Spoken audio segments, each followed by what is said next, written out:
Buen día, alumno.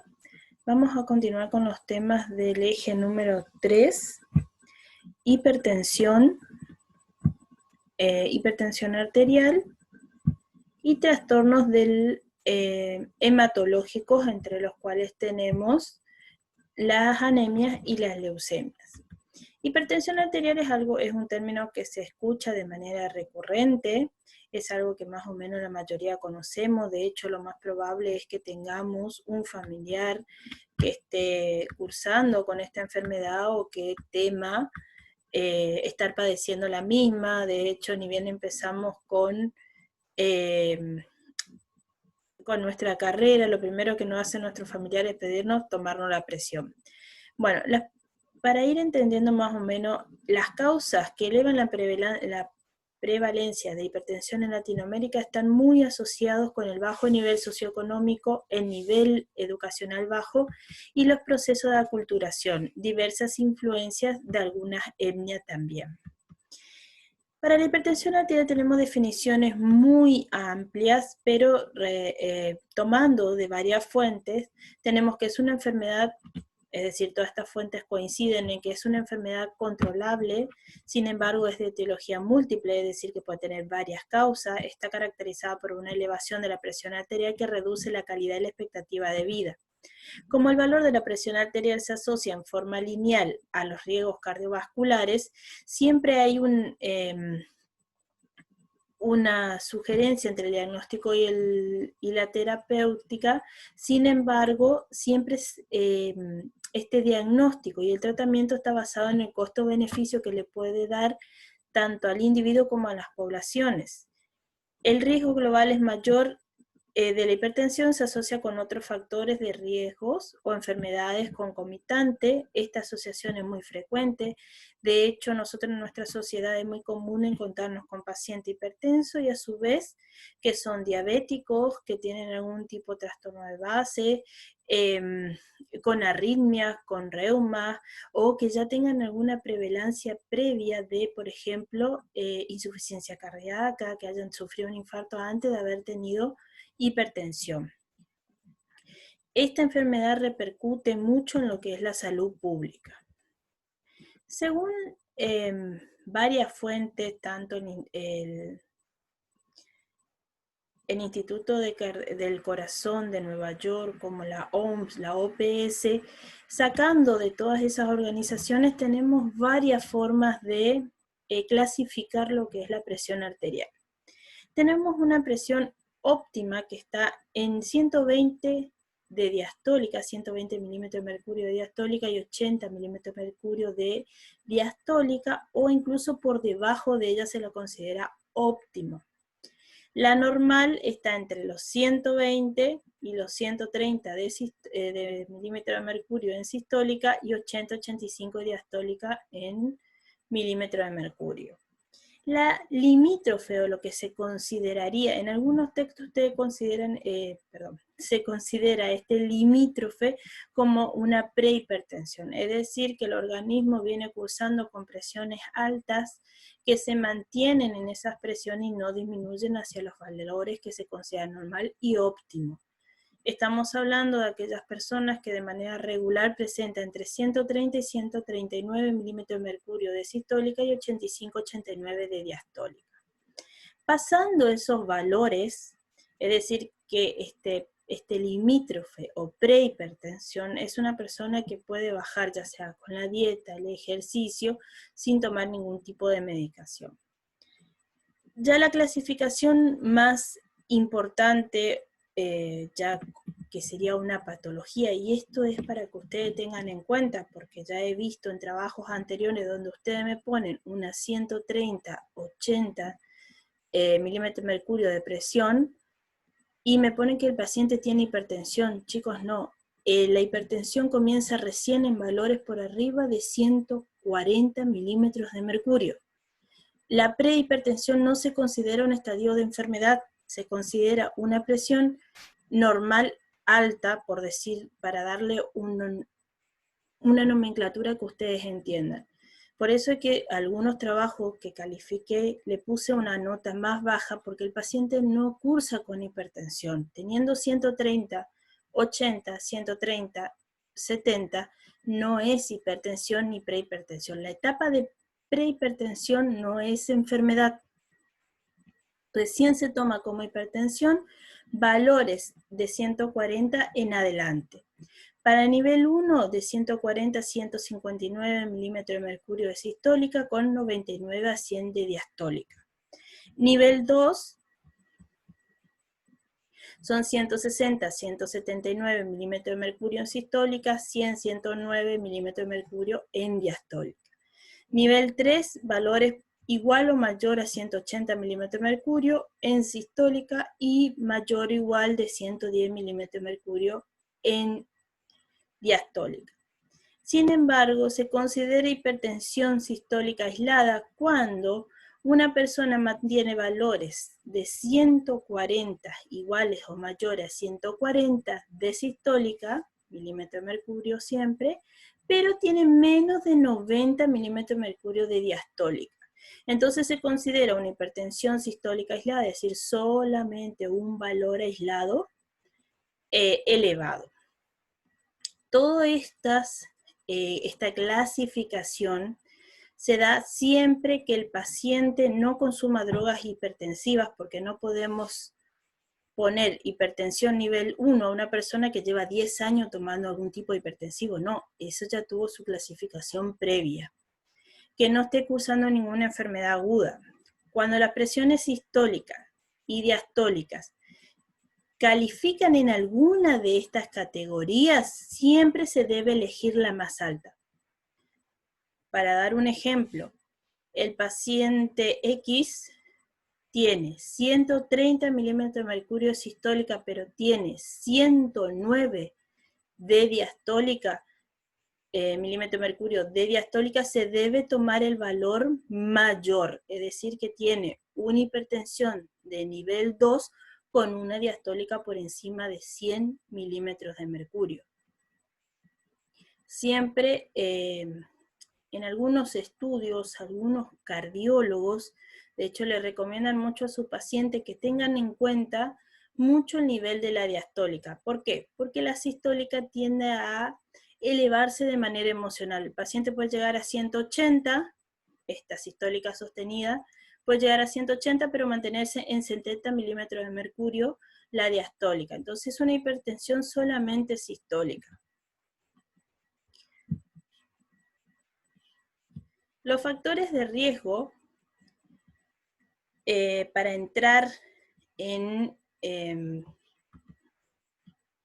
dentro de la clasificación de nivel 1, 2 y 3 se va a tener en cuenta lo que no tienen factores de riesgo, lo que tienen factores de riesgo y a su vez ya tienen daños en órganos blancos, pero que no tienen enfermedad cardiovascular clínica, es decir, que no tienen ninguna sintomatología a nivel cardiovascular.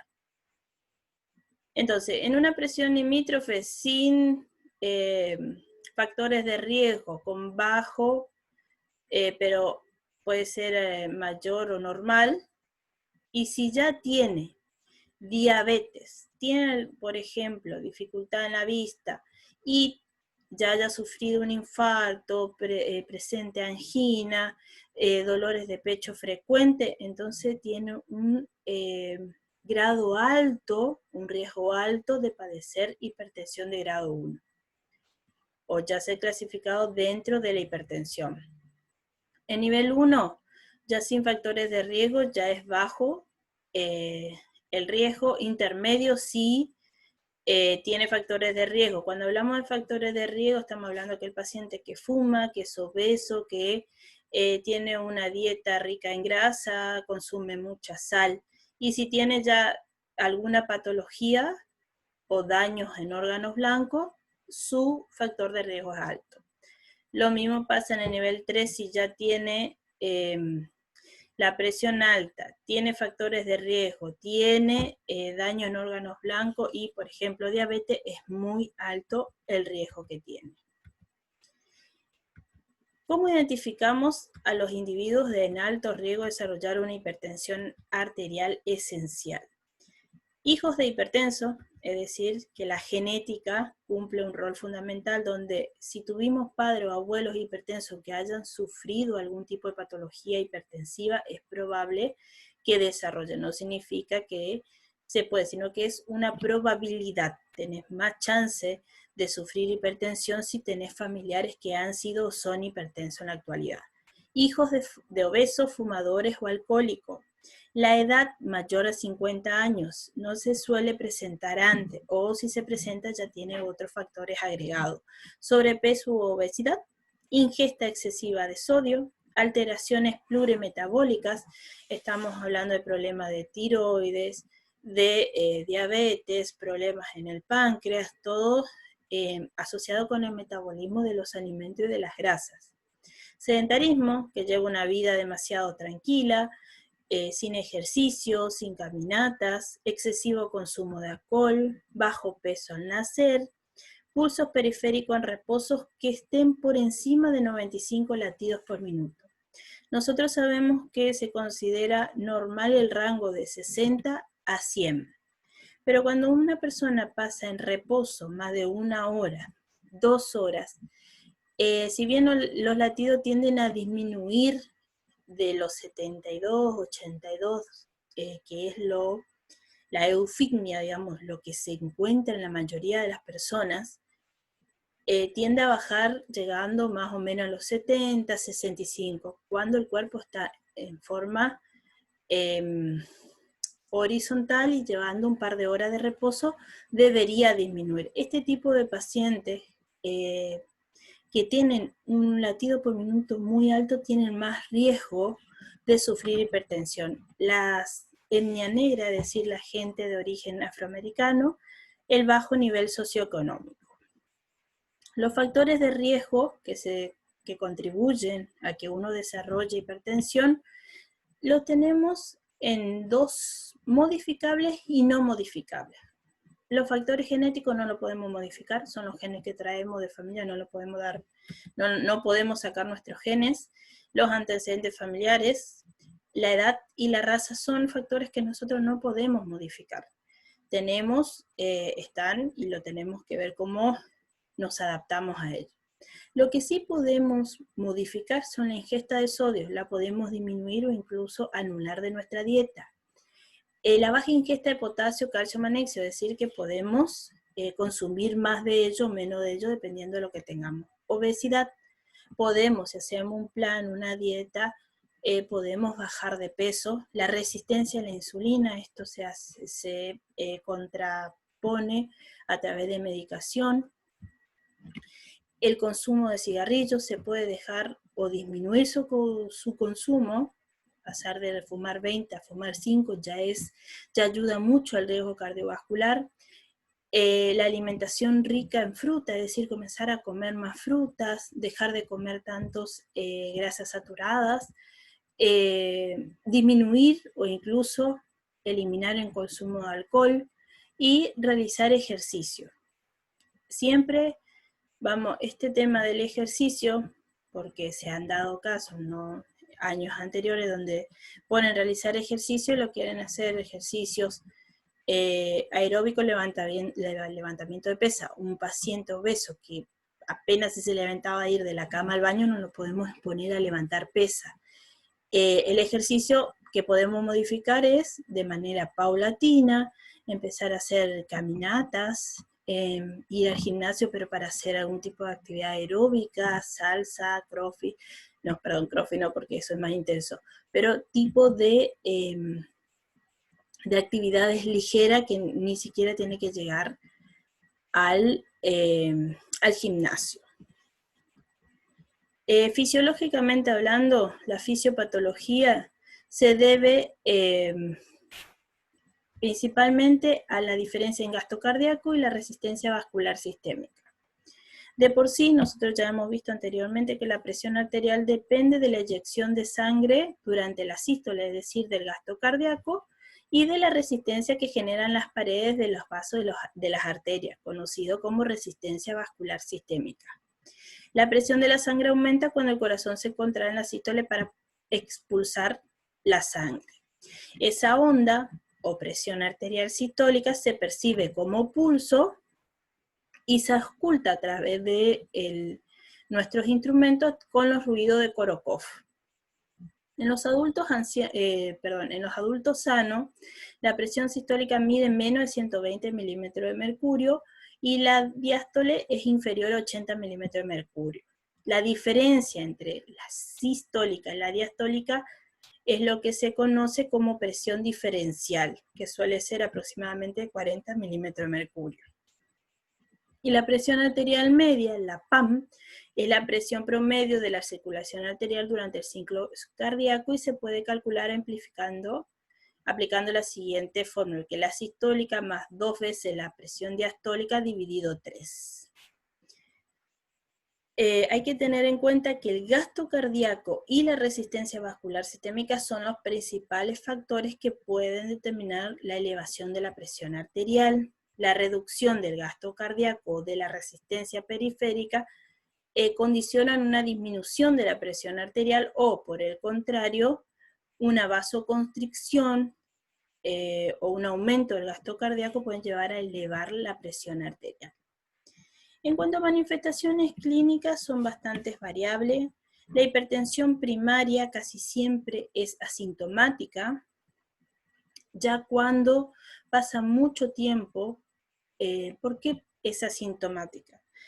Porque usualmente el individuo no es común, y sobre todo cuando está en el rango laboral, es muy raro que una persona se haga control. Usualmente los controles comienzan ya en la época de la jubilación, ya sea para tramitar la misma o porque comienza a presentar algún tipo de signos o síntomas. Pero estos signos y síntomas se dan cuando ya el cuerpo no soporta más la presión arterial. Mientras tanto, el cuerpo, a medida que va aumentando la presión arterial, el cuerpo se va adaptando a esa nueva presión arterial. Y este concepto es importante que ustedes lo tengan en cuenta, porque no es que la hipertensión le aparece al individuo de la noche a la mañana, sino que esto es un proceso que lleva años, es un proceso que es muy raro que explote nada más. Lo que sí ocurre de manera abrupta es el descubrir que uno es hipertenso. Por eso es común que esta enfermedad se lo asocie con los adultos mayores, pero, sin embargo, esto probablemente comenzó 20 o 30 años antes, es decir, en su juventud, cuando tenía una mala alimentación, malos hábitos. Usualmente un fumador comienza a temprana edad, comienza a fumar entre los 15 y los 20 años. Hoy vemos chicos de menor edad que comienzan a fumar, con lo cual estos chicos que empiezan antes de los 15 años probablemente a los 30 ya tengan problemas cardíacos o presenten signos de hipertensión. Entonces, la hipertensión primaria es asintomática. A primera instancia no la sentimos, sino que la vamos sintiendo cuando ya el cuerpo no se puede adaptar más, y es ahí cuando aparecen de manera clásica las cefaleas, que suelen ser desde la zona occipital hacia adelante, dolor de cuello, al levantarse por la mañana, pero va desapareciendo durante el día. Otros síntomas se deben ya a los órganos que puedan estar afectados. Puede haber confusión, nicturia, náuseas, vómitos, alteraciones de la visión, alteraciones en la retina, edemas en la papila, o sea, edema del nervio óptico. Y todos estos síntomas o signos que atacan órganos dianas en particular, nos lleva a que esa hipertensión, si no se trata cuando se descubre, puede afectar a los sistemas cardiovascular, renal y neurológico. La velocidad de la esclerosis se acelera, lo que aumenta el riesgo de cardiopatías coronarias e ictus. El ictus son los eventos cerebrovasculares o ACV, es decir, cuando hay una interrupción del flujo cerebral. Aumenta el trabajo que tiene que realizar el ventrículo izquierdo, lo que determina una hipertrofia del mismo con riesgo de una cardiopatía coronaria. Nosotros ya lo vimos en el video anterior, donde la hipertrofia del ventrículo izquierdo lleva a tener que tenga una insuficiencia cardíaca. En este caso va a ser por aumento. Al aumentar la presión, ¿Cómo se adapta el corazón? Agregando más fibras miocárdicas, por lo cual agranda las paredes, vuelve más rígido el corazón y ahí comienzan los signos de insuficiencia cardíaca.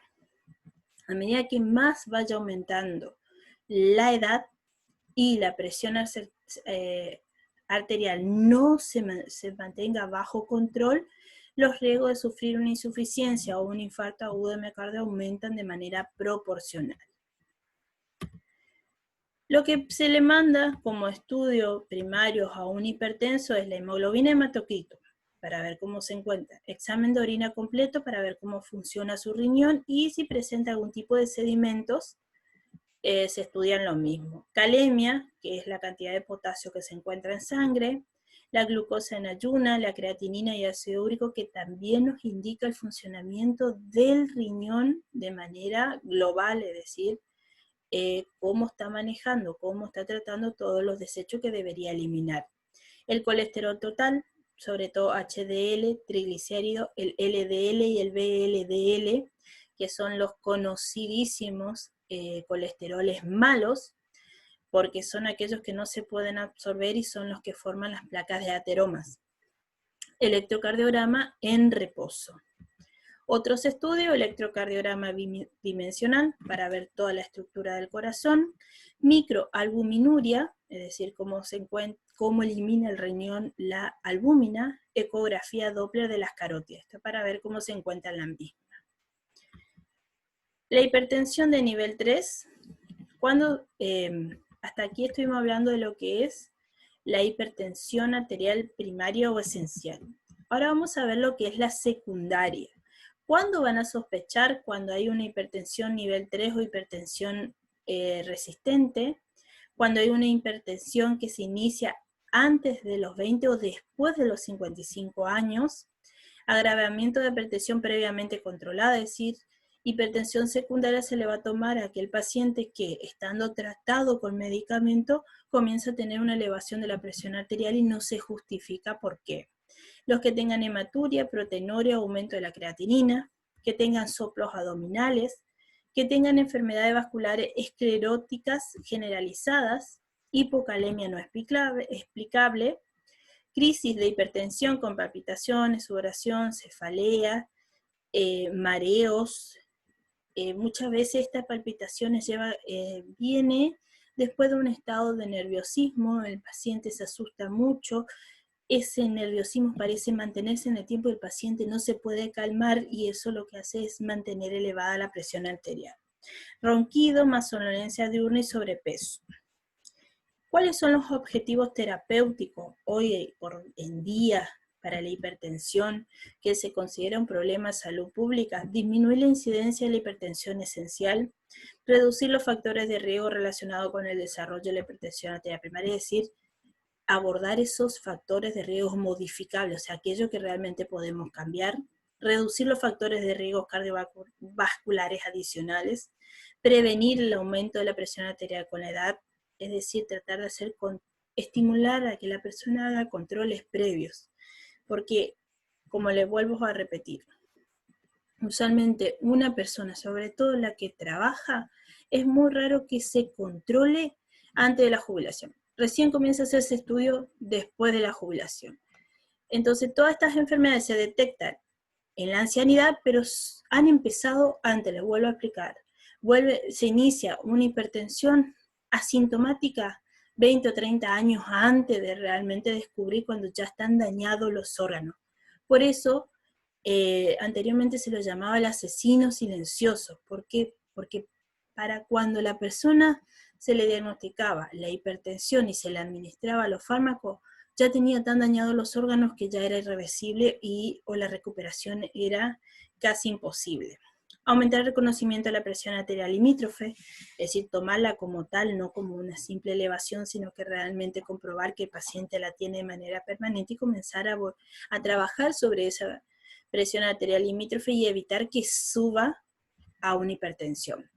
Mejorar las condiciones de vida de la población más necesitada y reforzar los programas de ayuda comunitaria. Entonces, al ser un problema de salud pública, se intenta concientizar a la población a través de la educación, por los medios de comunicación, de la escuela. Son temas que que se ha hecho mucha publicidad, se sigue haciendo. En la industria alimentaria que haya un buen etiquetado, que se diga la cantidad de sodio, qué productos tienen sodio, porque muchos no saben. Por ejemplo, el pan lactal o el pan de salvado, que la mayoría de hipertensos y diabéticos comen, tienen un alto contenido de azúcar y de sal.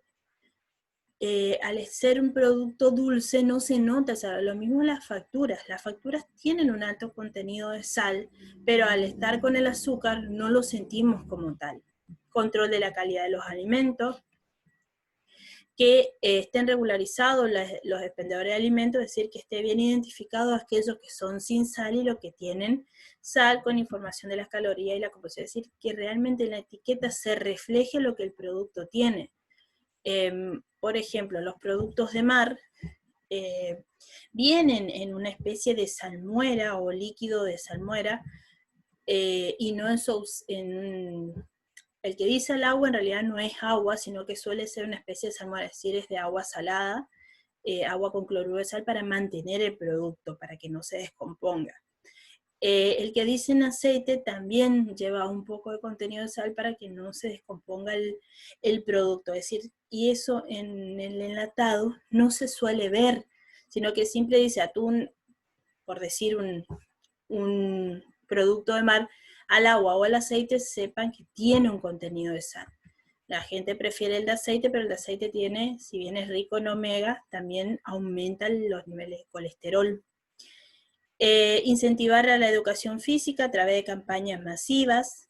Se ha visto en nuestro medio, por ejemplo, bueno, ahora no porque estamos en cuarentena, ¿no? Pero el año pasado, por ejemplo, se armaban reuniones sociales donde los chicos salían a hacer educación física, donde a los adultos mayores se los llamaban para actividades deportivas para su edad, por ejemplo, el tejo, el sapo, la bruja, que son juegos que por ahí para nosotros es llamativo porque no lo conocemos, pero son actividades que no requieren un esfuerzo físico, requiere preparación, es una forma de ejercicio, pero no es como andar corriendo, sino que son actividades que pueden hacer sin estar exponiéndose a grandes esfuerzos. Realizar cursos, seminarios, de hecho se armaban bailes, muchos, desde el punto de vista, como es una enfermedad tomada para adultos mayores, le estoy dando pautas que se dan en adultos mayores a nivel de salud pública. Nosotros tenemos acá en Corrientes lo que se llama Adultos Mayores en Acción, el grupo AMA, aunque ha tenido poca participación, sí ha armado lindos eventos con los adultos mayores, donde arma baile, donde los centros de jubilados van y proponen a su pareja de baile, compiten entre sí, con puestas en escena de teatros, disfraces, el año pasado, bueno, los centros de jubilados tuvieron su desfile en la Costanera, cosa que hoy no se pudieron hacer, este año no se pueden hacer por la pandemia, pero sí el año pasado fueron muchísimas actividades a nivel municipal y a nivel nacional. De hecho, nosotros tuvimos acá en Corrientes un centro de jubilados cuyos participantes llegaron a la semifinal y fueron a jugar a la provincia del Chaco, por ejemplo. Y otros que tienen es la medición obligatoria de presión arterial en las consultas médicas. Educación para el paciente hipertenso, concientización, influir sobre el entorno familiar y social. Porque muchas veces se le dice al paciente, porque una de las razones de abandono del tratamiento es que tenga que cambiar sus hábitos alimenticios. Cuesta muchísimo. Tal vez podamos hacer que vaya a correr, pero que largue el asado de todos los fines de semana, no. Que disminuya el consumo de carne y pase por verdura, es muy difícil. Y cambiar la sal con una persona que está acostumbrada a condimentarla mucho con sal, a dejar de hacer las comidas sin caldo, sin sal, es bastante difícil. Entonces, ¿cuál es nuestro rol ahí como enfermeros comunitarios? En este caso, orientado un poco más hacia la comunidad, es enseñarle tanto, no solo al paciente, sino al familiar, porque muchas veces el paciente hipertenso no es el que cocina, sino lo hace otro miembro de la familia que por ahí es sano, o sea, que no tiene hipertensión. Entonces, enseñarles, por ejemplo, a cambiar por otros tipos, o sea, no por el cloruro de sodio, sino por el cloruro de magnesio, que tiene menos impacto en el cuerpo, pero sigue teniendo un sabor parecido al cloruro de sodio. Cambiar los calditos, esos calditos deshidratados tienen muchísima sal y muchísima grasa, hace bastante mal al hipertenso, y dejar de utilizar esos calditos y enseñarle que utilice, por ejemplo, más pimienta, más comino, orégano, o sea, otro tipo de condimento para suplir eso y darle más sabor a la comida, y así el hipertenso no tenga que comer separado, porque es a veces, teniendo en cuenta los recursos económicos, no es fácil hacer dos comidas, uno para el paciente hipertensivo y otro para el resto de la familia, sino tratar de adaptar a toda la familia y concientizar de que eso ya le sirve a la familia, porque si ya tienen un hipertenso, probablemente el hijo de esa persona hipertensa o el nieto de esa persona hipertensa corre el riesgo de desarrollar la enfermedad. Entonces, tomando estas medidas en el seno familiar, en el entorno familiar, ayudamos a prevenir que se presente más hipertenso en ese grupo. Ahora, ¿qué medidas se han reconocido que son de bastante eficaces en el tratamiento de un hipertenso? Para empezar, el control del peso corporal. Se prefiere un índice de masa corporal entre 18 y 25, un perímetro de sectura de hasta 99 en el hombre y 84 en la mujer, y una dieta adecuada. Reducción del consumo de sodio, dietas hiposódicas, 6 gramos de sal al día, pero esto incluye todo, el pan, el desayuno, el almuerzo, merienda y cena, o sea, 6 gramos de sal en todo el día. Para eso hay que saber cómo están compuestos las cosas que comemos. Le vuelvo a decir, el pan lactal o el pancito negro que le gusta comer mucho al hipertenso, tiene varios gramos de sal, no un grado. Las bebidas energéticas también tienen sal, entonces enseñarle a que lean y sumen el consumo de sal que tienen. Aumento del consumo de potasio, esto con los alimentos. Actividad física aeróbica periódica, que lo ideal sería que le aporte entre un 40 y 60% de oxígeno. Lo más recomendable para una persona que no hace ningún tipo de deporte, las caminatas de aproximadamente 45 minutos 3 veces a la semana. Y esto ya es una actividad intensiva. ¿Qué le decimos a aquel que se pasaba sentado enfrente del televisor? Que comience con una caminata de 15 minutos, 3 o 4 veces a la semana, o todos los 5 días a la semana que haga 15 minutos. Que después reduzca, haga 30 minutos, pero 3 veces a la semana, y después lo vaya estirando hasta 45 minutos. De acá hay que, porque muchas veces ¿a dónde voy?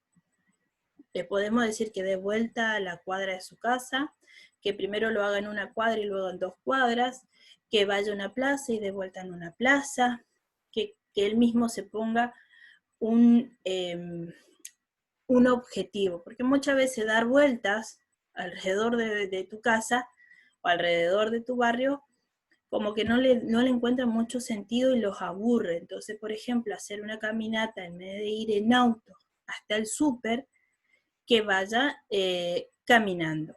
Que en vez de ir a la carnicería que está al lado de la casa, que bueno, cambie de carnicería y vaya 3 veces a la semana, que vaya a la carnicería que está a 6, 7 cuadras.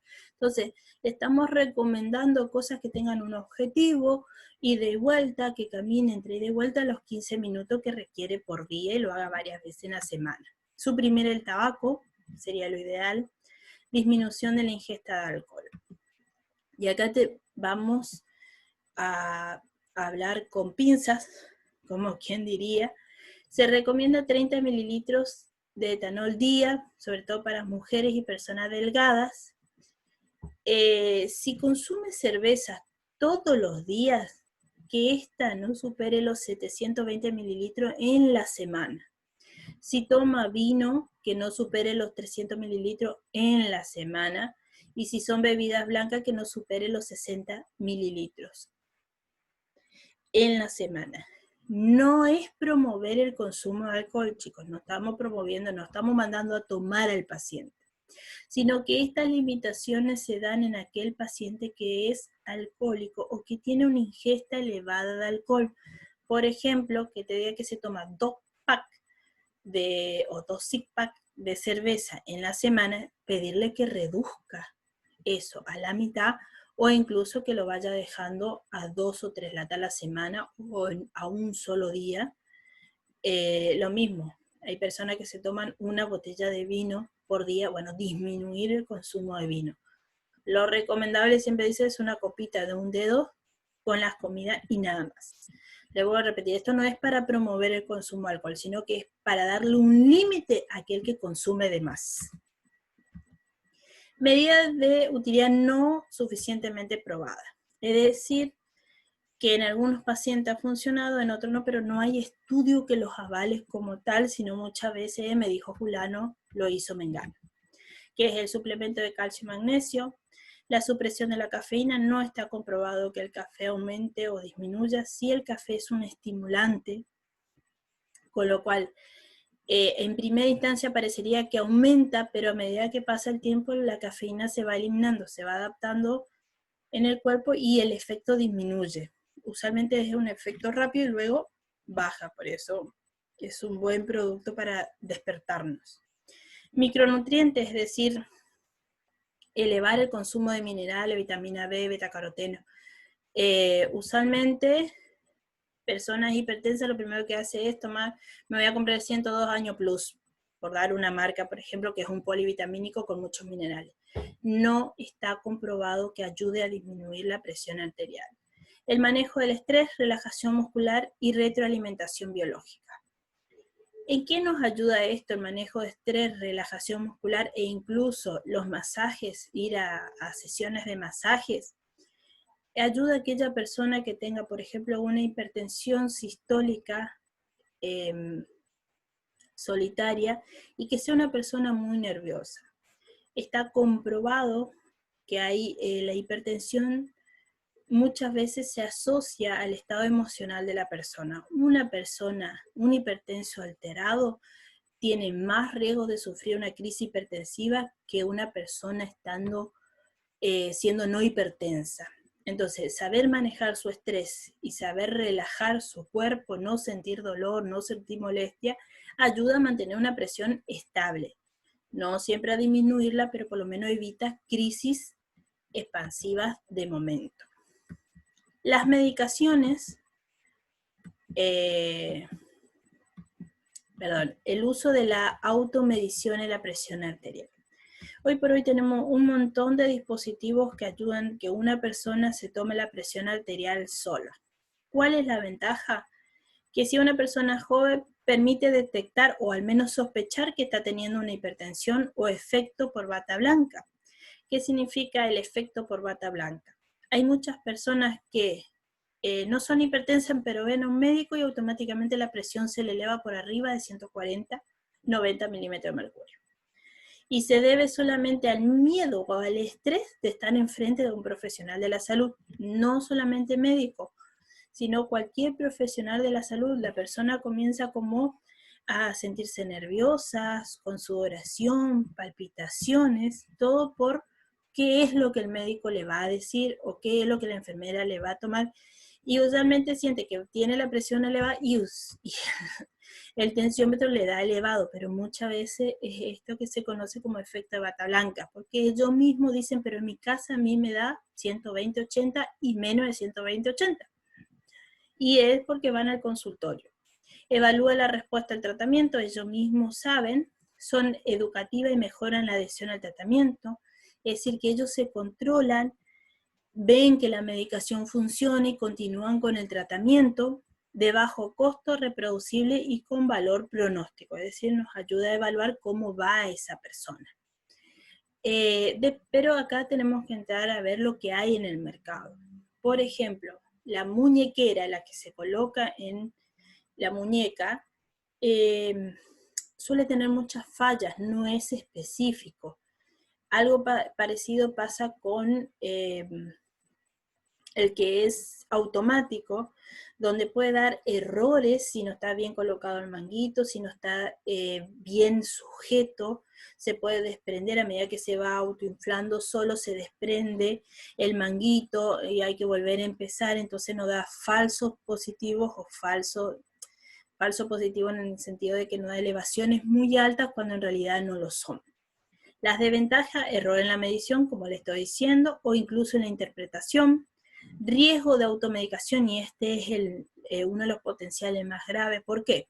Porque esa persona se mide, se ve la edad que tiene alto, pero por ahí no le cambió la pila a su mes, a su tensiómetro, el tensiómetro está descalibrado, porque mucha gente va, mide la presión, no se da cuenta, recién comienza a mirar, y esto es algo que ustedes como profesionales deben hacer, controlar su equipo antes de tomar la medición, porque es costumbre, y he visto en la práctica, chicos, en donde ustedes recién miran el oxímetro cuando, el reloj, recién cuando están insuflando, para eso la aguja ya se movió.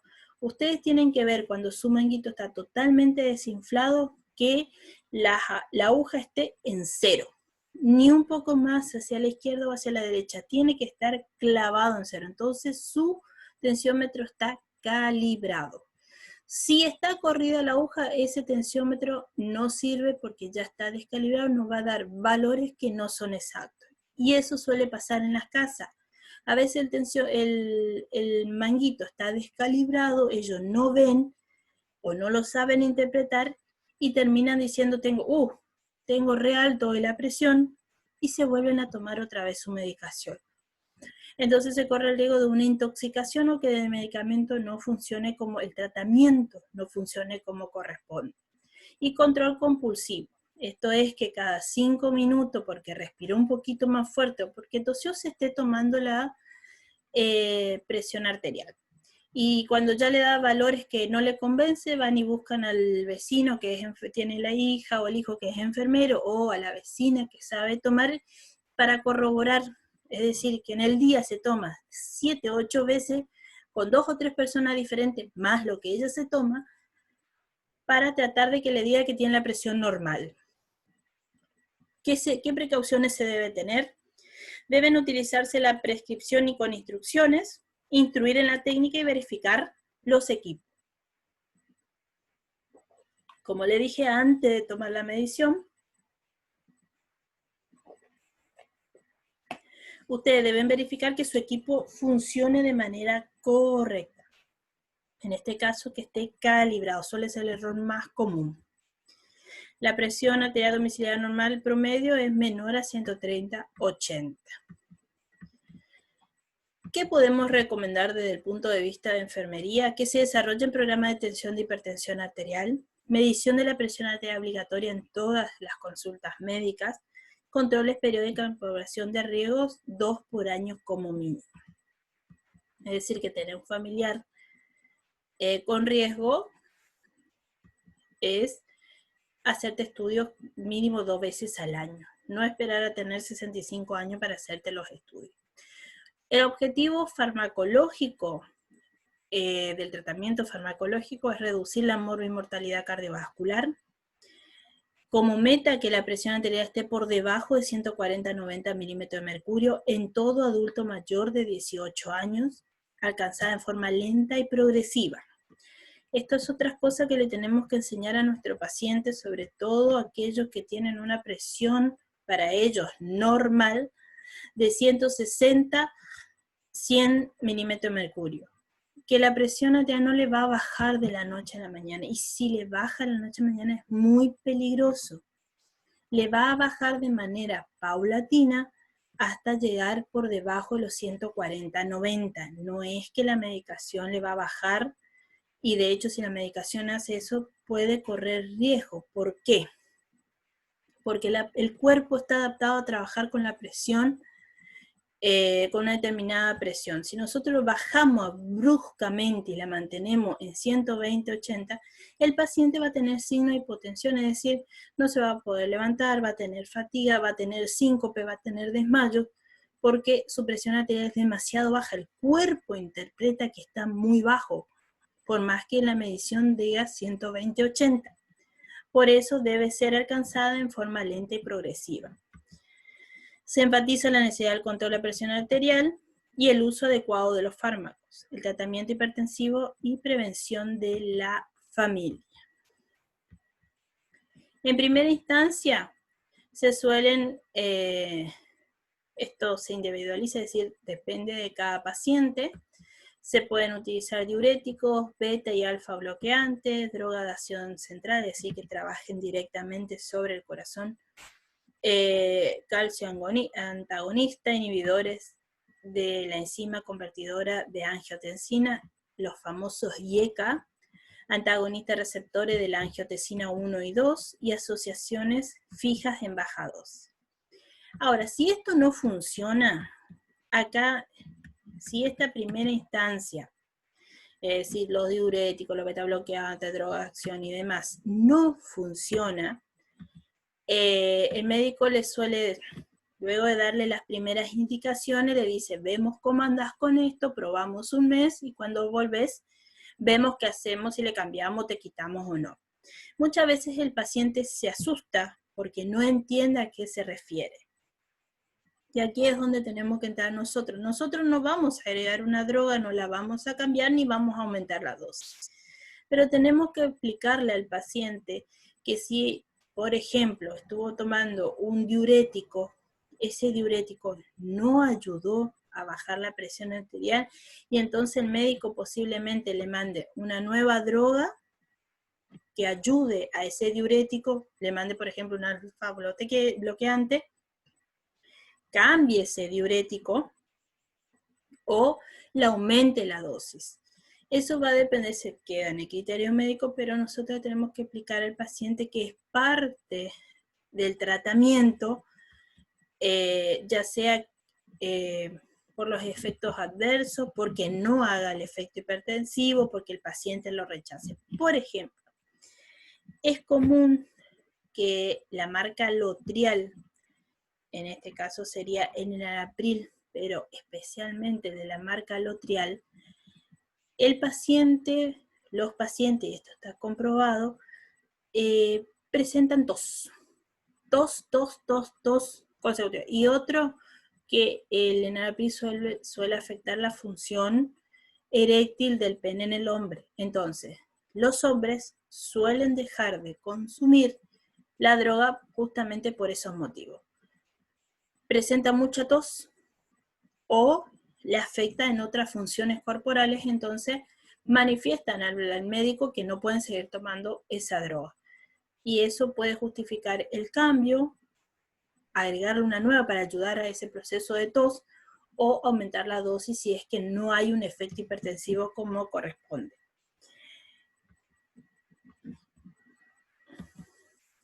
Pacientes en alto riesgo.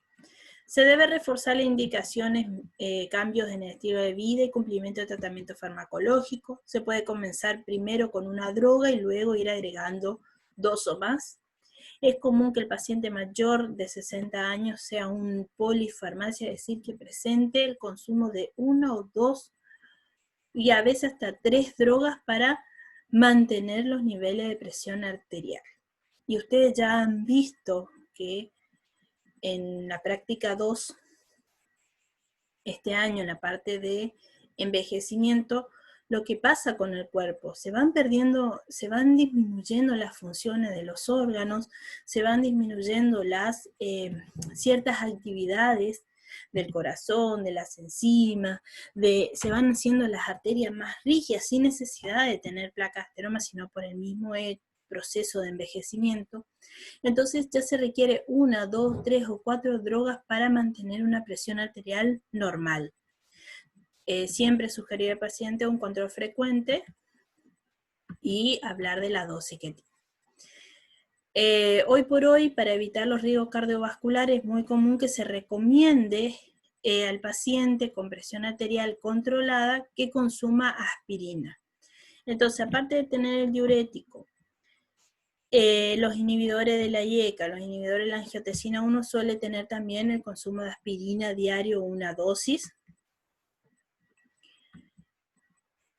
Manejo práctico del tratamiento hipertensivo, primero confirmar el diagnóstico, ver qué riesgo tiene, indicar los cambios de vida. Son de bajo riesgo o riesgo intermedio aquellos que tengan una presión arterial menor a 140-90 milímetros de mercurio, se recomienda control periódico. Pero si tiene una presión arterial mayor a 140-90 milímetros de mercurio luego de 1 a 6 meses de haber hecho la consulta y el diagnóstico de hipertensión, se le agrega un tratamiento farmacológico. En el riesgo alto, directamente se inicia con el tratamiento farmacológico.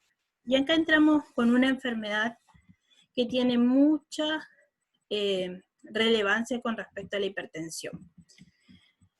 Entre los diabéticos tipo 1, más del 30%, entre el 10 y el 30% presentan hipertensión. En diabetes 2, fíjense, entre el 30 y el 50% de los pacientes desarrollan hipertensión.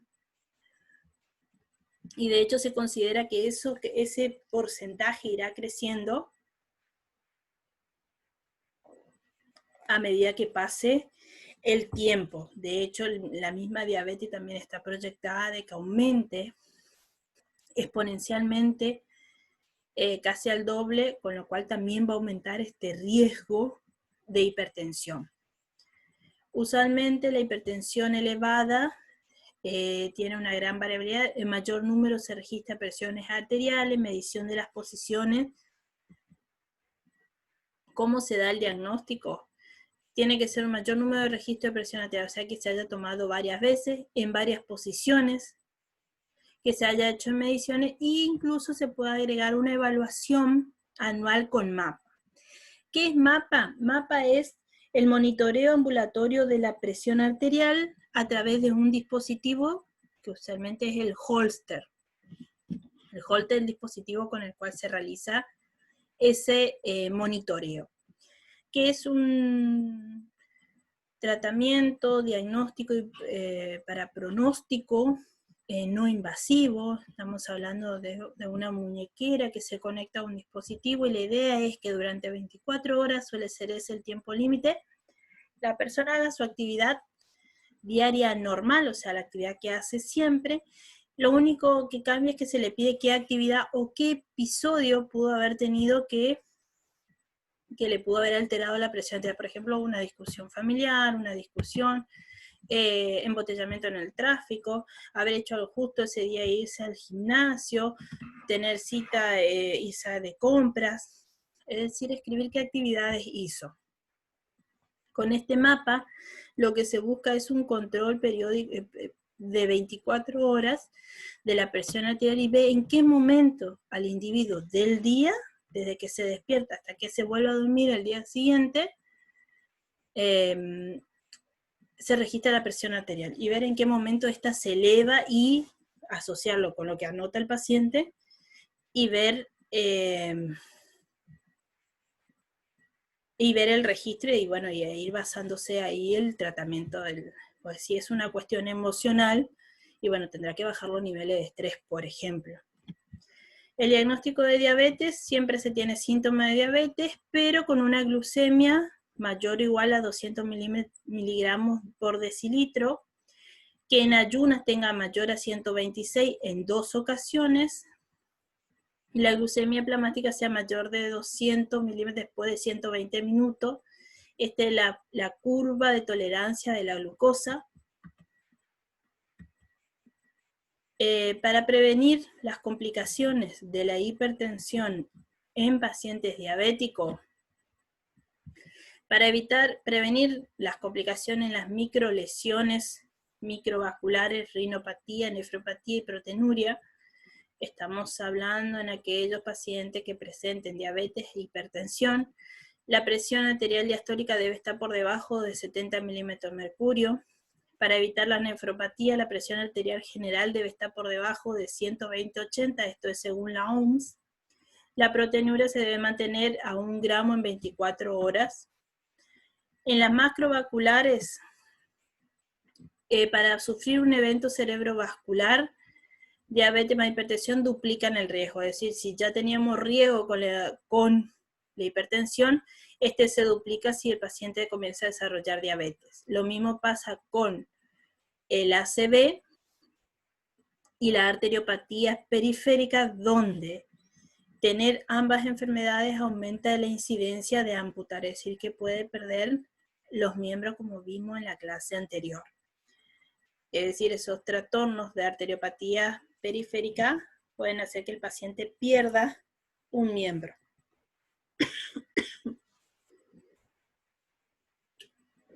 Objetivo: normalizar de manera permanente la presión arterial, la glucemia, y con eso se dan drogas concomitantes que ya hemos visto, que es la IECA, bloqueantes y demás. En el adulto mayor, como le dije, la hipertensión tiene una prevalencia mayor en el 60% de las personas mayores de 65 años, en este caso se tomó en la República del Uruguay. Está clasificado, según la OMS y otras instituciones, hipertensión, presión arterial mayor a 140-90 milímetros de mercurio en este grupo etario. Elevada prevalencia de hipertensión sistólica aislada, es decir, que tiene más elevada la sistólica que la diastólica. La presión sistólica y presión del pulso suele ser de 65 milímetros de mercurio. Es un predictor de mortalidad, es decir, que aumenta el riesgo de que el paciente sufra patologías que lo lleven a la muerte. Se llega al diagnóstico tras la medición de la presión arterial en 3 posiciones, a través del mapa, evalúa descenso nocturno en fenómenos de alerta. Es más frecuente que desarrolle hipertensión primaria, pero se presenta también la secundaria, y hay que siempre descartar algún otro tipo de enfermedad, por ejemplo, trastornos en la carótida. El tratamiento en el adulto mayor, en la hipertensión, la idea es mantenerlo en valores debajo de 140-90 milímetros de mercurio, lo más bajo posible, lo más bajo tolerable para aumentar su calidad de vida. Los pacientes mayores de 80 años deben realizarse otro tipo de estudio. Como tratamiento no farmacológico en este grupo etario, se le pide que simplemente intensifiquen las caminatas. No se les suele pedir que hagan muchos ejercicios. Por ahí, en una persona menor a 80 años, lo que se les suele pedir es que haga, por ejemplo, algún tipo de actividad aeróbica, baile, salsa, zumba, pero de menor intensidad que las personas jóvenes. En el tratamiento farmacológico, siempre hay que tener en cuenta qué otro tipo de comorbilidades tiene, es decir, qué otras patologías presentes está, si tiene diabetes, si tiene colesterol, si tiene EPOC, por ejemplo, un trastorno a nivel respiratorio, si ha sufrido algún tipo de patologías previas, entonces ahí se inicia de manera lenta, con dosis baja. Las drogas utilizadas usualmente son diuréticos, y tengan en cuenta, chicos, que en este proceso el adulto mayor usualmente toma más de una droga. Casi siempre toman entre 3, 4 drogas, a veces más. De hecho, los adultos mayores de 80 años pueden llegar a tomar hasta 10 fármacos distintos.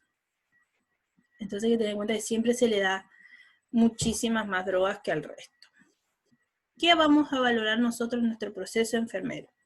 Primero, si presenta cefaleas matutinas, dolor cervical, si tiene algún tipo de manifestación del sistema nervioso central o cardiovasculares, si hay antecedentes de hipertensión en las familias, de nefropatía, diabetes, si hay insuficiencia cardíaca o nefropatía, fármacos que se emplean en la actualidad si es que toma algún tipo de fármaco asociado a la presión arterial. Desde el punto de vista de la exploración física, lo que vamos a hacer es tomarlo, obviamente, los signos vitales, y sobre todo la presión arterial en ambos miembros superiores, los pulsos apicales y periféricos, recomendación de visita al oculista para que se pueda hacer un fondo de ojo, un fondo de retina, si procede, es decir, si él manifiesta que tiene algún tipo de alteración ocular. Como prueba diagnóstica se le suele solicitar electrolitos séricos, glucemia, creatinina, colesterol y perfil lipídico y análisis de orina. En cuanto a los diagnósticos de enfermerías, básicamente van a estar desarrollados a todos los pacientes con hipertensión primaria y va a estar orientado hacia la educación del paciente y de su estilo de vida junto con su grupo familiar. Básicamente, los diagnósticos de enfermería van a estar englobados dentro de del macrodiagnóstico: nutrición desequilibrada, exceso de volumen de líquido y riesgo de falta de cumplimiento del tratamiento. Entonces, podemos tener, por ejemplo, paciente con sobrepeso relacionado con malos hábitos alimenticios manifestado por un índice macular de índice de masa corporal de 36. Entonces estamos teniendo un paciente obeso. Tratemos de evitar la palabra obesidad, pero sí la podemos utilizar nosotros como enfermeros, pero tenemos que armar los diagnósticos tratando de evitar el uso de terminología médica. Y como intervenciones van a estar orientadas a ayudar al paciente a reconocer aquellas conductas actuales que contribuyan a la hipertensión, es decir, tabaquismo, consumo de alcohol, el exceso de sal, la falta de ejercicio. Colaborar en el desarrollo de un plan de mantenimiento de salud realista. Como yo les dije previamente, no le podemos pedir a un paciente que su única rutina era ir de la cama al baño a que comience a levantar pesas, sino que haga cosas un poco más adaptadas a su realidad. Investigar los motivos por la falta de cumplimiento del plan, en caso de que ese sea el motivo. Escuchar de forma ambiente sin jugar al paciente. Por ejemplo, como les decía previamente en el ejemplo, en el Anapril suele causar disfunción eréctil en el hombre, con lo cual es un tema un poco vergonzoso para él. Hay que darle espacio para que nos explique cuál es el motivo y poder valorar e informar. Valorar la ingesta habitual diaria de alimentos, indagar posibles factores que contribuyan al aumento de peso, como sedentarismo, uso de alimentos como alivio del estrés o recompensa. Preguntar por actividades recreativas, los patrones de actividad física, los esfuerzos previos por adelgazar, participación en programas de crecimiento, el uso de dietas, milagros o dietas o rápidas. Es común, sobre todo en los pacientes obesos, que se pongan a hacer un tipo de dieta que encontraron en internet, pero muchas de esas dietas, y está comprobado que no funcionan, esas dietas rápidas o dietas milagros que le llaman, están basadas en la supresión del alimento. Y una persona no baja de peso dejando de comer. Al contrario, el dejar de comer hace que el cuerpo nos llene de ansiedad y nos lleve a dejar de comer 3 días, pero comer 5 días consecutivos 2 veces más de lo que comíamos antes. ¿Por qué? Porque el cuerpo nos dice necesito comida, necesito comida.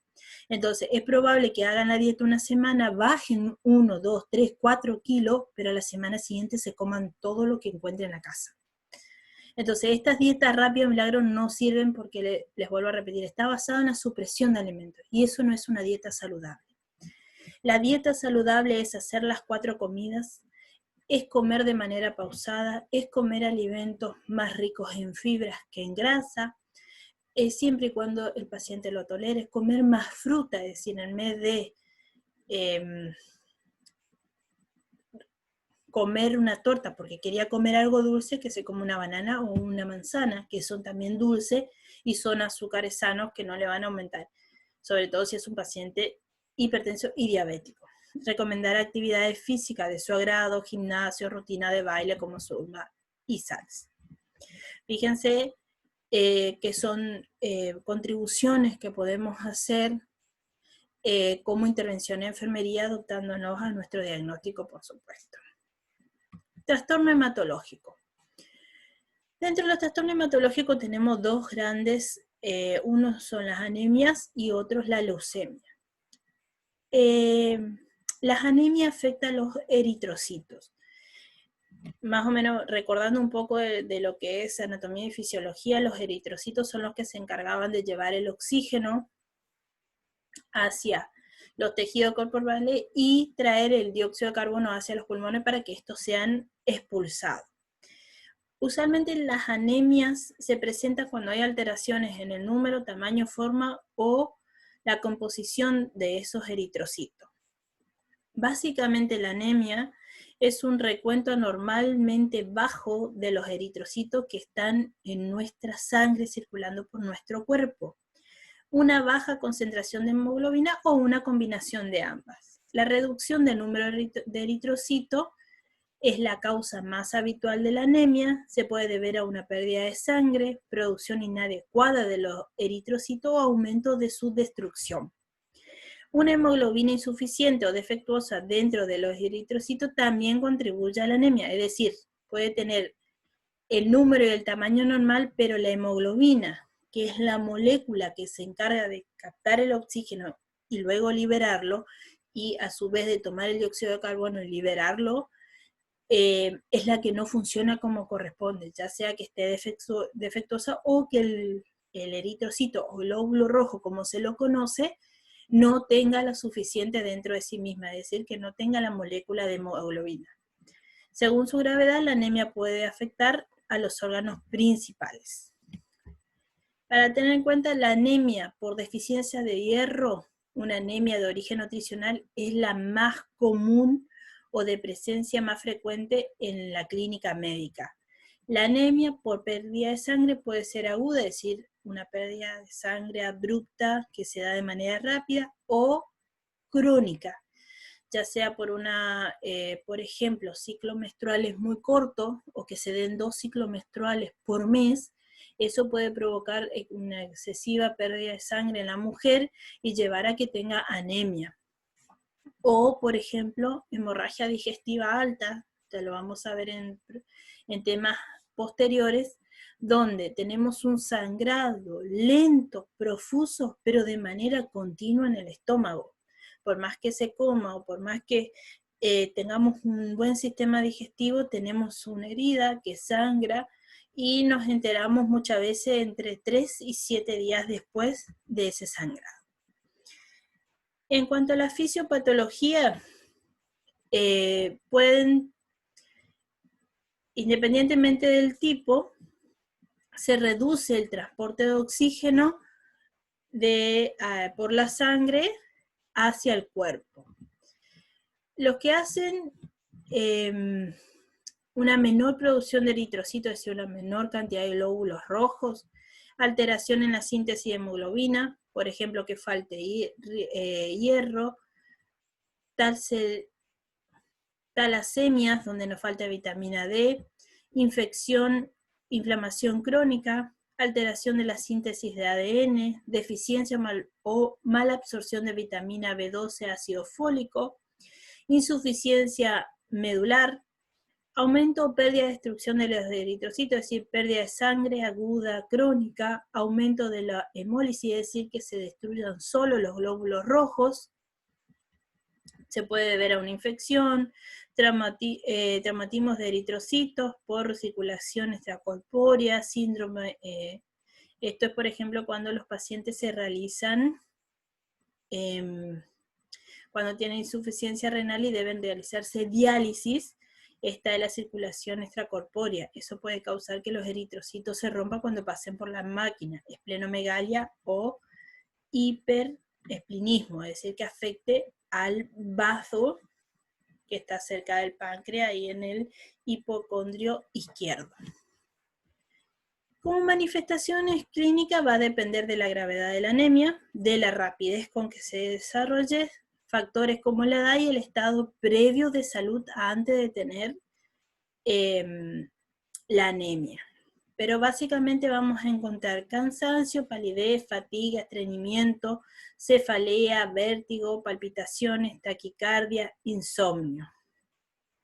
La palidez se suele observar en la piel, en la mucosa, en la conjuntiva, los lechos ungueales como consecuencia de la redistribución de la sangre. Cuando disminuye la oxigenación tisular, aumenta la frecuencia cardíaca y respiratoria.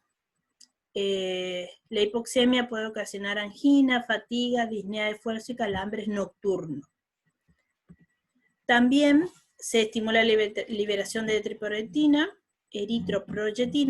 y un aumento en su actividad de estimulación, lo cual no puede llevar a presentar dolor óseo.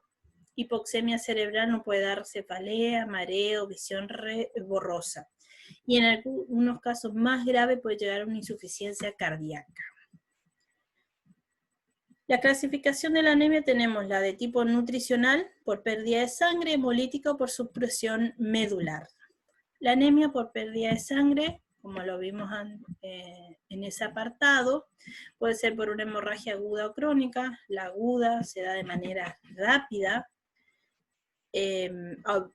Cuando tenemos una pérdida aguda o una pérdida de sangre, usualmente el cuerpo comienza a activar los mecanismos de compensación y trata de mantener tanto el gasto cardíaco como la frecuencia cardíaca estable, con lo cual trata de compensar esa anemia. Cuando es aguda, esos sistemas fracasan rápidamente, pero cuando es crónica, eso puede mantener en el tiempo a la persona y recién presenta síntomas después de un tiempo, una semana, 2, 3, de comenzada la pérdida. La anemia de origen nutricional, tenemos muchos componentes que intervienen en la formación de los eritrocitos y de la molécula de transporte. El hierro es un nutriente esencial para la síntesis de la hemoglobina, además es necesario un aporte adecuado de proteínas, los aminoácidos, vitaminas y otros minerales. La vitamina B, sobre todo la B12, el folato, son esenciales en el desarrollo de los eritrocitos. La vitamina C y E. Las anemias de origen nutricional se deben a deficiencia de nutrientes que afectan a los eritrocitos y su síntesis. Esta deficiencia suele darse por una falta, ya sea en la dieta, por una mala absorción, es decir, que no tenga la capacidad de absorber a estos minerales, vitaminas y al hierro, oligoelementos, y un aumento en la necesidad del mismo. Los tipos más frecuentes son la deficiencia de hierro, de vitamina B12 y ácido fólico. En la deficiencia del hierro es la forma más frecuente de anemia. Se desarrolla cuando el aporte de hierro resulta inadecuado para una formación óptima de eritrocitos. Además de las manifestaciones generales de la anemia, la deficiencia de hierro puede ocasionar uñas frágiles en forma de cuchara, queilosis, que son grietas en los ángulos de la boca, lengua lisa y dolorosa, y pica. Pica es una condición neurológica en donde la persona siente una ansiedad por ingerir cosas extrañas como barro o almidón, comer hojas incluso. Las causas de la anemia por deficiencia de hierro: deficiencias en la dieta, una dieta vegetariana, es decir, que no se consuma carne, ingesta inadecuada de proteínas, menor absorción, gastrectomía total o parcial, es decir, que no tenga el estómago, diarrea crónica, síndromes de mala absorción, aumento de necesidad metabólica, el embarazo, la lactancia, la pérdida de sangre, la hemorragia digestiva, las pérdidas menstruales y la hemoglobinuria crónica, que es la pérdida de glóbulos rojos a través de la orina. La anemia por deficiencia B12, donde nos falta la vitamina B12 para la síntesis del ADN, y casi exclusivamente en alimentos, se encuentra en alimentos de origen animal, con lo cual aquellos que son vegetarianos van a tener deficiencia de esta vitamina. La forma habitual es que se absorba en el tubo digestivo. Muchas veces la incapacidad de absorber la vitamina B12 se denomina anemia perniciosa.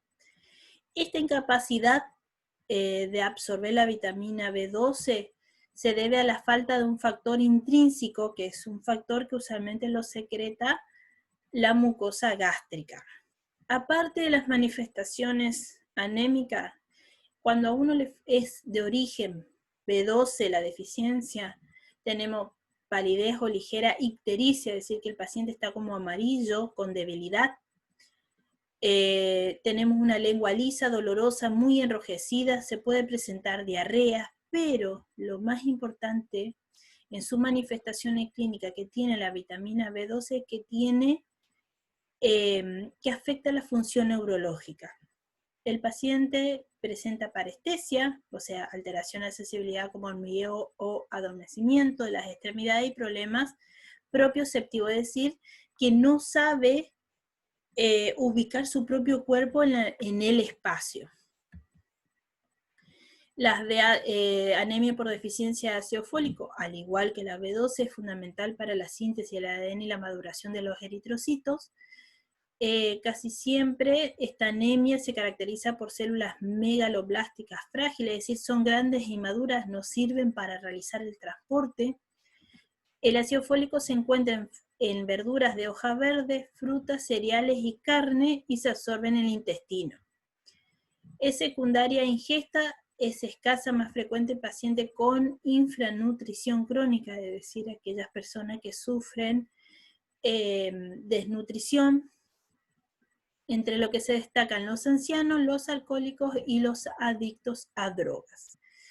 Estas personas tienden a no comer como corresponde, son malnutridos e infranutridos, significa que no están recibiendo lo que corresponde en la cantidad de ácido fólico. Los alcohólicos tienen un riesgo especial dado que el alcohol suprime el metabolismo de folato y hay muchos ancianos que tienen un alto consumo de alcohol, con lo cual comen poco, beben mucho y a su vez lo poco que comen no puede ser aprovechado por el organismo porque el alcohol lo inhibe. En cuanto a las manifestaciones clínicas, tiene la misma que la de la B12, pero a diferencia de esta no tiene afectación en el sistema nervioso central, por lo cual se puede diferenciar fácilmente a una de la otra. Sin embargo, en ocasiones, estas dos anemias nutricionales suelen coexistir, es decir, que tiene anemia por deficiencia de B12 y de ácido fólico, que justamente es una persona que no come lo que corresponde o lo que debería comer. En cuanto a las anemias hemolíticas, son aquellas que se caracterizan por la destrucción del eritrocito, cuando usualmente de manera normal el ciclo de un eritrocito, luego que termina de cumplir lo que se considera su vida útil, estos se rompen, el hierro y otros productos se suelen quedar en el plasma y ser reciclados y vueltos a reutilizar para formar nuevos eritrocitos. En este caso la anemia hemolítica se da porque el cuerpo pierde la capacidad de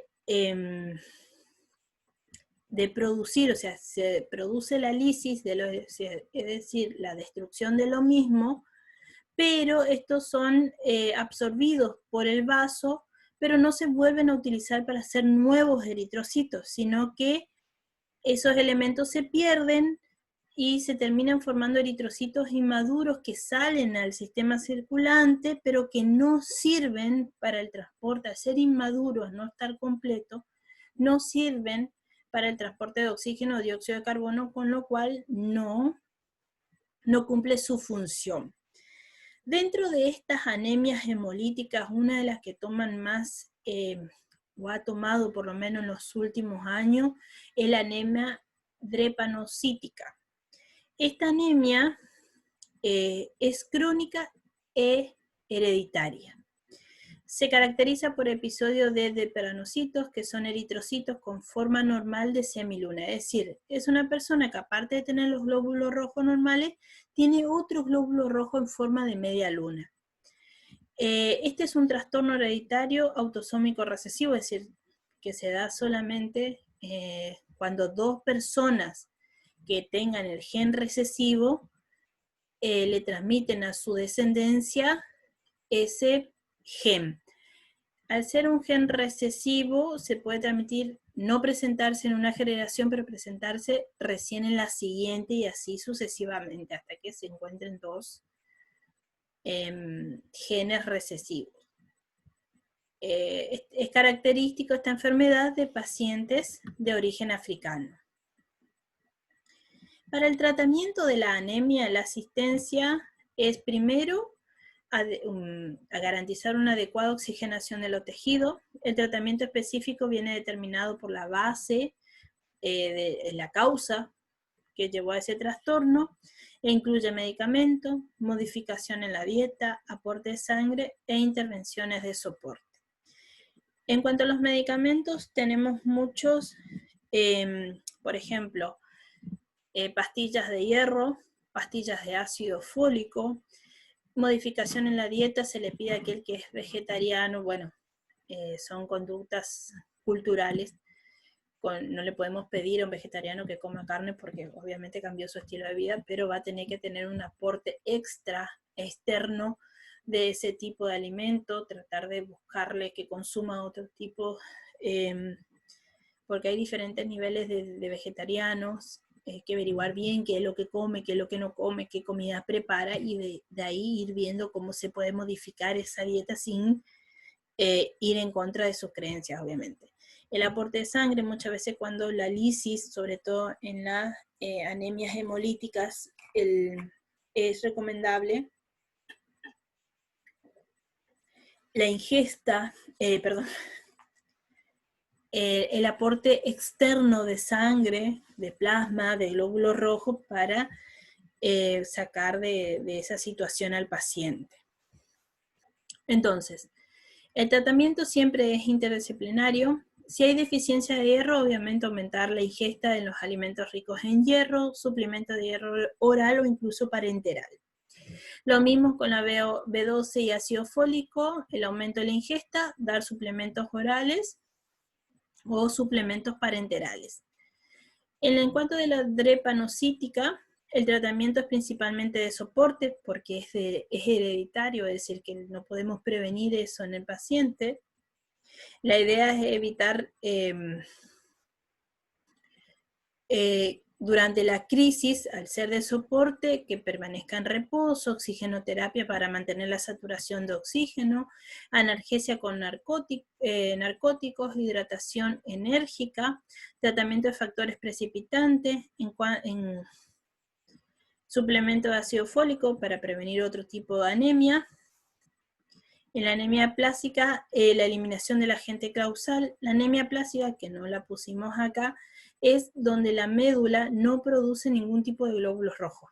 De hecho, no trabaja. Entonces, aquí sí o sí se necesita la transfusión de sangre, averiguar por qué o cuál es el agente causal si se lo conoce, y si no funciona con la transfusión de sangre, ya se debería hacer un trasplante de médula ósea si corresponde. ¿Qué valoramos nosotros en nuestro paciente, en nuestro paciente con anemia? Preguntar los síntomas como disnea de esfuerzo, cuándo se presenta, cómo se presenta la fatiga, desde cuándo tiene la debilidad, cómo son los mareos, cuándo se presenta o qué hace.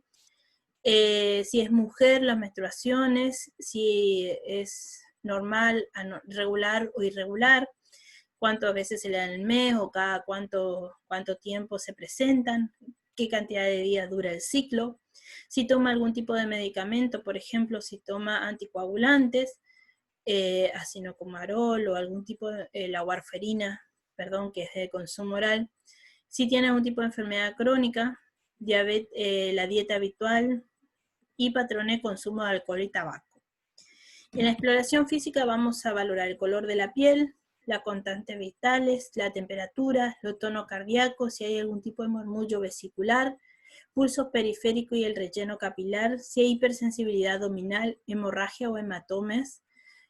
Franco significa nuevos o espontáneos que aparecieron sin que la persona sepa o no sepa reconocer si en algún momento se golpeó o no. En prueba diagnóstica se le suele pedir hemograma completo, hemoglobina, hematocrito, estudio de la médula ósea, pruebas especializadas, como la prueba de Schilling. Antes de pasar al resto, una mención especial tiene la policitemia, que en este caso es, a diferencia de lo anterior, es un aumento de los eritrocitos por encima del 55% del hematocrito. Son dos tipos de policitemia, primaria y secundaria, pero existe un tercer tipo que es la relativa, donde hay una deficiencia de volumen de líquido, pero sin exceso de eritrocitos. En la policitemia primaria es rara, hay un aumento de la producción de eritrocitos, suele afectar a varones de origen judío europeo de 40 a 70 años de edad. La secundaria, la forma más frecuente de policitemia, se produce cuando aumentan las concentraciones de eritroproyectina, puede pasar a afectar a pacientes de cualquier edad y origen, suele desarrollarse en respuesta a la hipoxemia, vivir a gran altura, fumar demasiado o enfermedades crónicas pulmonares. Y la relativa se debe a una deficiencia de líquido, no aumentan los eritrocitos, sino que hay un recuento de eritrocito normal, el hematocrito está elevado porque la concentración celular es alta, se corrige con una buena hidratación. Como manifestaciones clínicas tiene hipertensión, cefalea, acúfenos, que es ese ruido que se siente sin ningún tipo de tintineo, pero no es tinnitus, sino que es un sonido que siempre el oído está como molestando, visión borrosa, plétora de color rojo oscuro en los labios, pies, oídos, uñas de las manos y mucosa, esplenomegalia, prurito intenso, dolor en las extremidades, pérdida de peso, sudoración nocturna, hemorragia digestiva, claudicación intermitente de los vasos, sobre todo de miembros inferiores, y síntomas secundarios a la trombosis.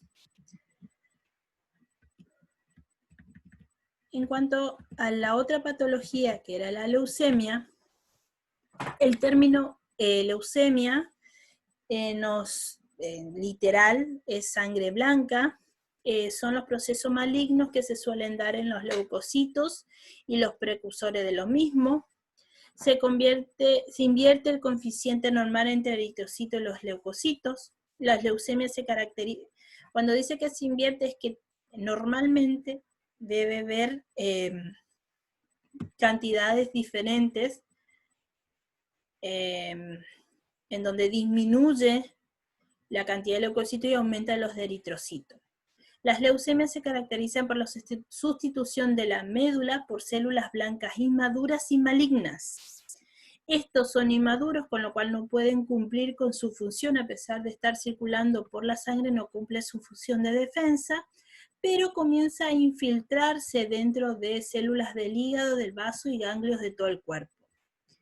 Si bien se considera la leucemia una enfermedad infantil, se diagnostica 10 veces más en adultos que en niños, y se estima que por año se producen casi 35.000 casos nuevos entre leucemias agudas y crónicas.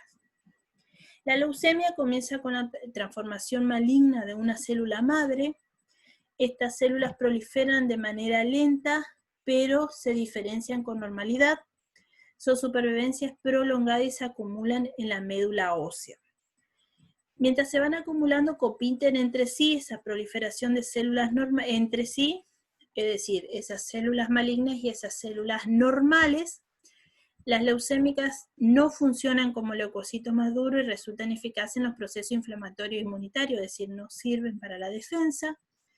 Las células leucocíticas sustituyen a los elementos hematopoyéticos normales de la médula, dando que la médula productora de eritrocitos y plaquetas son desplazados por ocupación, se produce una anemia grave con esplenomegalia y hemorragia. Las células leucocíticas, leucémicas, abandonan la médula ósea, comienzan a viajar por el sistema circulatorio, y ahí es cuando comienzan a infiltrar otros tejidos corporales como el sistema nervioso, los testículos, la piel, el aparato digestivo, los ganglios, el hígado, el vaso. La muerte se suele relacionar con hemorragias internas o con las infecciones. Este tipo de patología sin tratamiento tiene muy poca sobrevida. Con un buen tratamiento de quimioterapia, radioterapia y fármacos suele tener hasta 5 años de supervivencia. pero no suele extenderse más de eso. En el caso de los niños sí tiene una alta tasa de curación. En el caso de los adultos mayores, la curación no es elevada, pero sí tiene periodos de latancia hoy por hoy mucho más prolongados que antes. En manifestaciones generales, independientemente del tipo, siempre va a haber una anemia, infección o hemorragia. A eso, al ver anemia, obviamente vamos a tener palidez, fatiga, taquicardia, malestar, obnubilación, disnea de esfuerzo. Las infecciones siempre ocasionan fiebre, sudoración nocturna, ulceraciones en boca, infecciones respiratorias a repetición, urinarias, cutáneas o de otras localizaciones frecuentes o recidivantes. El aumento del riesgo de sangrado por la trombocitopenia es causa de hematomas, petequias, sangrado gingival y hemorragia de órganos o tejidos concretos. Otras manifestaciones son infiltrado de las células, el aumento del metabolismo o la mayor destrucción de los leucocitos, la infiltración hepática, esplénica, ganglionar o medular puede producir dolor y tumefacción del tejido de la región afectada. Cuando afecta la meninge puede haber hipertensión intracraneal, cefalea, alteración del nivel de conciencia, trastorno de los pares craneales, náusea, vómito. Si afecta el riñón, se reduce la diuresis, incrementa la creatinina y nitrógeno urémico en sangre, aumenta el metabolismo, produce intolerancia al calor, pérdida de peso, disnea de esfuerzo, taquicardia. A medida que más se destruyen los leucocitos, se libera una gran cantidad de ácido úrico en la circulación, los cuales pueden obstruir, forman cristales y obstruyen los túbulos renales, produciendo una insuficiencia renal. Los tipos de leucemia: tenemos la leucemia linfoblástica aguda, afecta principalmente a niños, adultos jóvenes. La célula se puede infiltrar el sistema nervioso central. Se suele manifestar por infecciones repetidas, hemorragia, palidez, dolor óseo, pérdida de peso, dolor de garganta, fatiga, sudoración nocturna y debilidad. La quimioterapia funciona muy bien, trasplante de la médula ósea o trasplante de células madres. En la leucemia linfocítica crónica afecta principalmente a los adultos, ancianos, tiene un debut insidioso y un curso lento y crónico. Fatiga, intolerancia al ejercicio, adenopatía, esplenomegalia, infección a repetición, palidez, edema, tromboflebitis. A menudo no precisa tratamiento, pero se puede probar con quimioterapia y con trasplante de médula ósea. Obviamente esto va a depender de la edad del paciente y si puede aguantar o no la cirugía, porque en pacientes muy ancianos se vuelve a evaluar el costo-beneficio, es decir, si lo vamos a llevar a quirófano para hacerle un trasplante de médula ósea y de repente el paciente se nos muere por la anestesia, digamos que no es recomendable. Leucemia mieloide aguda, frecuente en adultos ancianos, puede afectar a niños y adultos jóvenes, muy asociada a toxina, trastorno genético y tratamiento de otros tumores malignos. Fatiga, debilidad, fiebre, anemia, cefalea, dolor óseo articular, hemorragias anormales y hematomas, infección a repetición, adenopatía, esplenomegalia y hepatomegalia. Solo funciona la quimioterapia y el trasplante de células madres. La célula mieloide crónica principalmente afecta a adultos, una evolución inicial lenta y estable con progresión a fase agresiva a 3 a 4 años. En el precoce, o sea, en la etapa más inicial posible, debilidad, fatiga, disnea de esfuerzo, posible esplenomegalia. Las más tardías son fiebre, sudoración nocturna y pérdida de peso. Suele andar muy bien como tratamiento el interferón alfa, la quimioterapia con mesilato de imatinib y el trasplante de médulas madre. El tratamiento de la leucemia se centra en conseguir la remisión o curación. Esto se da más en los pacientes jóvenes, niños, adultos y aliviar los síntomas. Los métodos de tratamiento incluyen quimioterapia, radioterapia y trasplante de médula ósea o células madres. La curación es más frecuente en las leucemias agudas infantiles que en adultos, aunque es frecuente conseguir en los adultos una remisión a largo plazo, es decir, periodos libres de enfermedad sin signos ni síntomas. Eso es lo que suele pasar en los adultos, donde con el tratamiento logran una remisión, es decir, pareciera ser que se curó, pero al cabo de 1, 2 años, 3 años, la enfermedad aparece, suele ser más agresiva cuando aparece por segunda y suele tener un menor pronóstico de vida. ¿Qué valoramos nosotros en este paciente? Bueno, lo que hacemos primero al preguntarle es desde cuándo se presenta la debilidad, ante qué situaciones tiene fatiga o ante qué esfuerzo realiza y presenta disnea, qué tipo de infecciones tuvo, en qué órganos, cómo se presentó, si recuerda cuál fue la primera, cómo son los dolores de garganta, la intensidad, si estuvo expuesto a radiación ionizantes, radiografía múltiple, residencia cerca de un lugar donde se emite radiación o se hagan pruebas atómicas, o sustancias químicas, que esta suele ser la situación de los profesionales que pueden trabajar en una fábrica de químicos, o también se puede dar, por ejemplo, en el profesional de salud que trabaje en la manipulación de medicamentos. Preparación, por ejemplo, de medicamentos oncológicos, tratamientos previos por cáncer, antecedentes de trastornos inmunitarios. En la exploración física vamos a tratar de buscar si tiene hematomas, púrpura, petequias, úlceras o lesiones de la piel que no sepa justificar, o de la mucosa, que hayan aparecido así de manera abrupta, aleatoria y sin una causa aparente, palidez, constantes vitales, incluidas en ortotatismo, si hay murmullo vesicular y auscultación cardíaca, la tenemos que realizar, exploración abdominal, sangre oculta en heces. Las pruebas que le suelen indicar son hemograma completo con recuento diferencial y estudios medulares, es decir, de la médula ósea. Como diagnóstico de enfermería están los riesgos de infección por la alteración en la producción de leucocitos y la función inmunitaria, protección ineficaz por la reducción de recuento plaquetario y riesgo de hemorragia, alteración de la mucosa oral secundaria a la anemia y la plaquetopenia, fatiga en relación con la anemia, ansiedad ante temor del diagnóstico de la leucemia.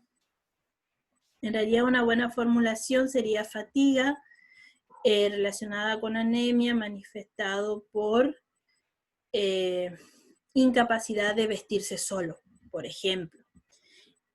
Ansiedad relacionado con el temor al diagnóstico de leucemia, manifestado por llanto incontrolable o llanto inminente, es decir, signo de tristeza, agresividad, verborragia, todo eso nos está indicando que el paciente tiene ansiedad. ¿Y qué intervenciones vamos a dar con respecto a esos diagnósticos? Primero, que esté en una habitación privada, el paciente tiene que estar aislado. Limitar las visitas familiares más próximas de momento, indicar a todo el personal, a la familia y a la propia paciente que deben lavar las manos con cuidado, colocar un signo encima del lavado de la habitación para recordarlo, registrar las constantes vitales cada 4 horas, evitar técnicas invasivas salvo que resulte totalmente necesaria, es decir, si le hacemos una vía periférica es porque realmente la necesita y no para mantenimiento.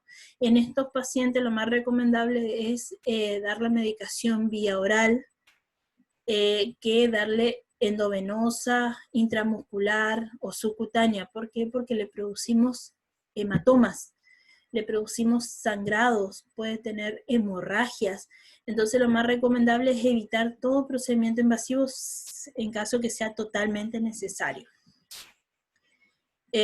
Monitorizar las hemorragias cada 4 horas si es que están presentes, incluidas las originadas en la piel y mucosa oral, valorar el abdomen y de los líquidos corporales y recuento del número de compresas empleadas para la menstruación en caso de que sea una mujer y esté en su ciclo habitual.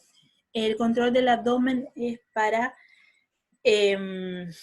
determinar si no está acumulando líquido, sangre, si no tiene una hemorragia intraabdominal cerrada, es decir, que se haya golpeado con una mesa al abdomen y haya esté teniendo una hemorragia y no nos demos cuenta. Indicar que debe realizar la higiene oral cada 2 o 4 horas con un cepillo dental suave, primero para evitar la proliferación de la misma bacteria de la mucosa oral y a su vez para evitar infecciones nuevas. Pedir al dietista que trabaje con la señora para identificar los alimentos preferidos, enseñar a la enfermera a evitar los alimentos que pueden lesionar la mucosa, a la enferma, perdón, como el excesivamente caliente o frío, lo que son muy ácidos o especiados, o sea, que tengan mucho condimento. Garantizar periodo de descanso en alternancia con la actividad. Dar indicaciones a la persona sobre la biopsia de médula ósea, es decir, cómo se desarrolla, en qué consiste, cómo se va a realizar el tratamiento. En este caso, la extracción de médula ósea es un procedimiento invasivo, implica perforar, literalmente perforar el hueso y llegar hasta la médula, sobre todo se utiliza principalmente de la cadera, que es el hueso más expuesto que tenemos, o a veces del fémur. Todos esos procedimientos son dolorosos. Dejarle tiempo de pregunta y exprese su temor y evitar, lo ideal sería que lo atienda una persona especializada en oncología que le enseñe y apoye a la paciente. Hasta aquí, muchísimas gracias. Con esto terminamos el eje 3 y mañana proseguimos con el eje 4. Saludos.